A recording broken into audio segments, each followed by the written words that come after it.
kwa kuamka salama. Kama hujamka salama, pia muombe Mwenyezi Mungu akujalie afya njema na uendelee na majukumu yako yanayokupasa kila wakati. Karibu kusikiliza Jicho la Nje, tunaanzia jijini Dar es Salaam. Msomaji wako ni mimi Jamal Mruma. Mkuu wa wilaya ya Ilala Edward Mpogolo amesema serikali imeweka mkakati maalum wa kuhakikisha jiji la Dar es Salaam linaendelea kuwa safi na lenye mazingira bora kupitia ushirikiano wa wananchi, taasisi binafsi, kampuni pamoja na wakandarasi wa usafi. Mpogolo amesema hayo jana wakati wa zoezi la usafi lililoanzia eneo la uwanja wa ndege wa kimataifa Julius Nyerere hadi chuo cha utumishi wa umma jijini Dar es Salaam. Amesema katika kuimarisha usafi wa jiji hilo, kampuni, taasisi na viwanda vilivyopo kando ya barabara ya Nyerere vimetakiwa kushirikiana na halmashauri ya jiji la Dar es Salaam kuweka mikakati ya pamoja ya kuboresha mazingira na usafi wa maeneo yao. Iringa. Waziri Mkuu Dr. Mwigulu Nchemba amesema serikali itaendelea kuwekeza katika miradi ya barabara nchini kwa kuwa ni msingi muhimu wa kufungua uchumi, kurahisisha usafirishaji wa mazao na kuchochea maendeleo ya wananchi vijijini na mijini. Dr. Mwigulu amesema hayo jana alipokagua mradi wa ujenzi wa barabara ya Iringa Ipogolo Kilolo yenye urefu wa kilomita 33.61 kwa kiwango cha lami chini ya programu ya RISE katika wilaya ya Kilolo mkoani Iringa. Amesema serikali imeendelea kutekeleza miradi ya kimkakati ya miundombinu kwa lengo la kuimarisha shughuli za kiuchumi na kuboresha huduma za usafiri kwa wananchi. Tanga. Waziri wa maendeleo ya jamii, jinsia, wanawake na makundi maalum Dr. Dorothy Gwajima amesema wazazi na walezi wanapaswa kuongeza uangalizi kwa watoto dhidi ya athari za matumizi mabaya ya mitandao ya kijamii yanayochangia mmomonyoko wa maadili kwa vijana.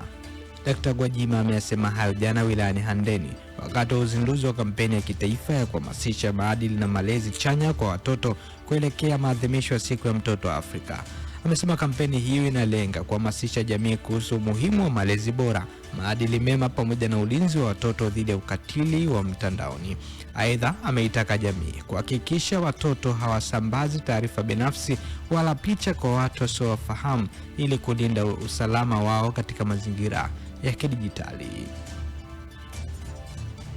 Unaendelea kusikiliza Jicho la Nje kutoka hapa Big City Breakfast, na hivi sasa ni habari za kimataifa.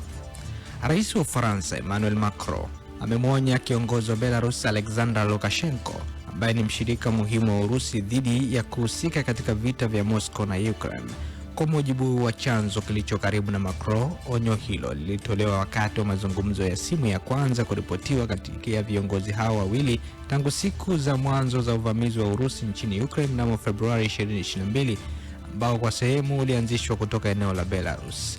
Macron alisisitiza hatari kwa Belarus ya kujiruhusu kuvutwa katika vita vya uvamizi vya Urusi dhidi ya Ukraine na alihimiza Lukashenko kuchukua hatua zinazohitajika kuboresha uhusiano kati ya Belarus na Ulaya.